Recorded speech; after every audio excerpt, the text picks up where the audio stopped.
I'm not saying that hobbles can't work. I know that they can. I've seen horses for whom they work really, really well, and I think that having a horse that knows not to panic when their leg is stuck and wait for human assistance, I think that that is amazing. I think that's a very valuable skill for a horse to have. I am just personally not comfortable with the inherent level of risk that hobbles bring.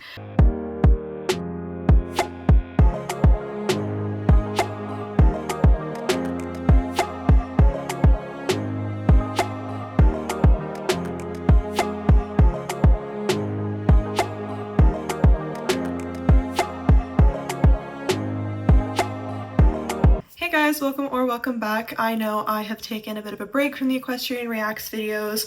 There were a few reasons for that, a few personal reasons, a few just like content strategy reasons. I don't know how often I'll be doing them, but when I do get a video that I think is, important, a topic that's important to talk about, then of course I will talk about it. And I had somebody send me a few videos regarding hobbles and hobble training, and I thought that it would be useful to talk about it and go over my opinion on hobbles.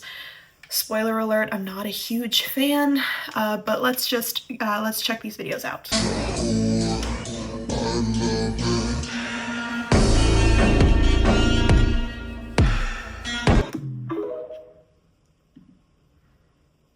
I mean, impressive that the horse was able to do that with hobbles on. Oh, this actually might just be the same video. They just sent it to me in multiple links. It is, okay.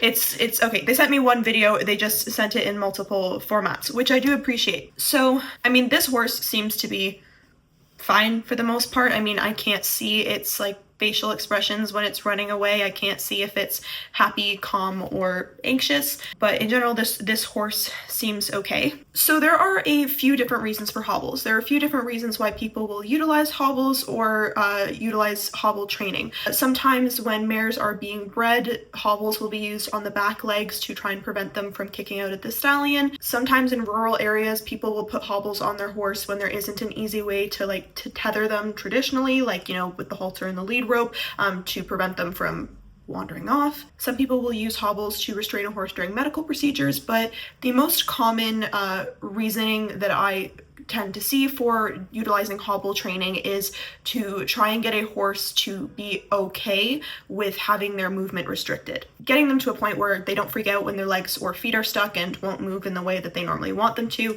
The reasoning for this is so that someday down the road, if the horse gets its leg stuck in a fence, it doesn't freak out and cause more damage. So the argument is that you're potentially causing maybe a minor injury or stress or something to reduce the risk of greater injury down the road. For many horses, this teaches them to wait for human assistance when they get stuck instead of freaking out and potentially taking their leg off or taking the whole fence down. So that is definitely a benefit. Like there's sound reason behind it. Now, the reason why I am personally not a huge fan of hobbles is because I think that the potential risk outweighs the potential benefit when there are other ways to achieve similar goals. Some horses take to hobbles really well, and others don't. Some horses completely freak out, lose their minds, and for them it can be really, really dangerous. Hobbles in general, they can cause rubs and inflammation as the horse is working against them, which can then cause inflammation, potential infection, so there's that risk. There's also the increased risk of tripping, because of course if your legs are like tied together like this, and you can't step forward when I don't have a great way a great way to demonstrate this. I swear to God, I have like a stuffed animal in here that has 4 legs. Hold on. Okay, we're using my dog's disgusting jackalope toy.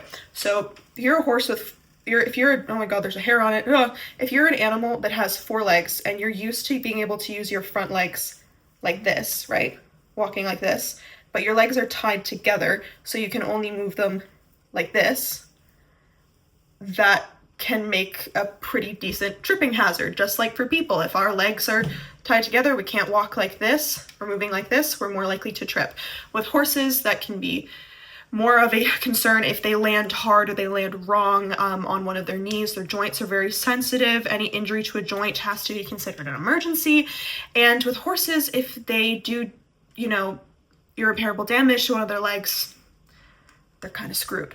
Because, I've seen videos of horses that completely freak out when they have hobbles on and severely injure themselves, and I know that that's not the case for all horses, and I know that a lot of it depends on how you approach hobble training. There are a lot of guidelines for how to approach it safely and carefully, but at the end of the day, you can do all of that correctly and still potentially end up with a horse that freaks out and injures themselves. So I don't like utilizing training methods that have that inherent level of injury risk. That's just not something that I'm comfortable with. Hobble training can also just be incredibly stressful because horses are prey animals, so when they are scared or anxious or stressed, their inherent instinct is to move their feet. The best defense for a horse is to run away. Yes, they can kick, yes, they can rear, but that's not going to be as effective as just running away from the problem altogether. When a horse goes to move their feet because they're anxious or scared, it can be like full-on bolting, or it can just be pacing around. Like if you've ever seen videos of people who are handling a horse and the horse is kind of like pacing or throwing their body back and forth, usually that's because they're nervous or anxious, so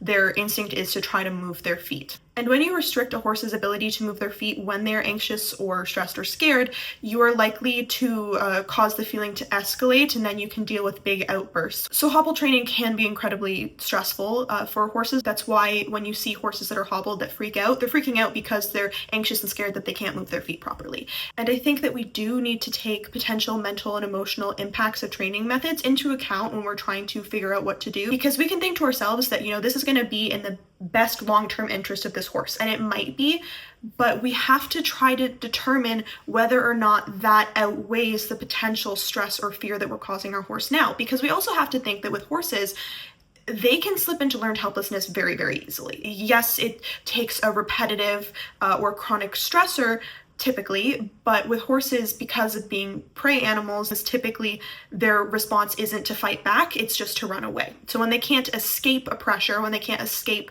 pain or a stressor like hobbles, for example, they're quicker to shut down. And yeah, a lot of kinds of training can cause stress, like desensitization, right? When we're desensitizing a horse to an object or a place, a thing, there is going to be an inherent level of stress to that, because if there wasn't, then it wouldn't be desensitization. But when we approach desensitizing our horse to something, we have to take it slowly, try to make it a positive experience. There's going to be a certain level of stress until they accept that thing or place. Or when we're teaching our horse to load into a trailer, there's going to be certain levels of stress to that. But whenever we're doing those things, we do have to take into account, the appropriate arousal threshold, which is something that you will hear and read that a lot of equine welfare experts will talk about. There's, so many studies on different training methods for horses that will talk about this.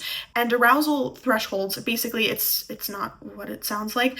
It's not like that kind of arousal. It's about their level of stress or anxiety. So when we're training with the horse, right, there might be some low level of stress or anxiety, but they can still learn through that. When we take them over their threshold, when they start to freak out, when they start to panic, not only is that potentially, ethically questionable, but horses also don't learn effectively past that point. So that's why something like hobble training can very easily just become a horse shuts down and accepts it versus actually thinking through and properly learning from it, if that makes sense. Hobbling can commonly take a horse over thresholds pretty quickly, which is part of why I'm not a fan of it. I'm not saying that hobbles can't work. I know that they can. I've seen horses for whom they work really, really well, and I think that having a horse that knows not to panic when their leg is stuck and wait for human assistance, I think that is amazing. I think that's a very valuable skill for a horse to have.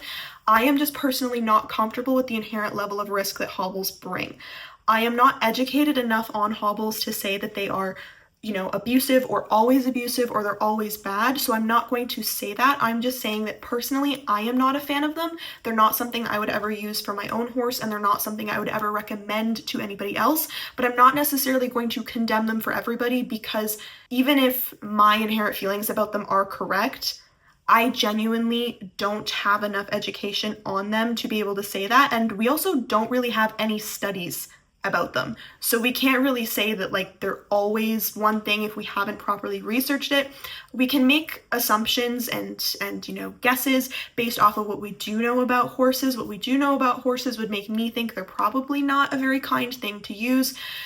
But I just can't in good conscience condemn a training method or a piece of equipment when I don't have enough experience with them, or when I have not been able to read enough research data on it, because they're just isn't any, if that makes sense. Obviously, you know, people have the right to disagree with me on this. A lot of the time when I'm talking about different topics with horses, people will disagree with me and I'm like, okay, but you can't really, because what I'm saying has been scientifically proven, right?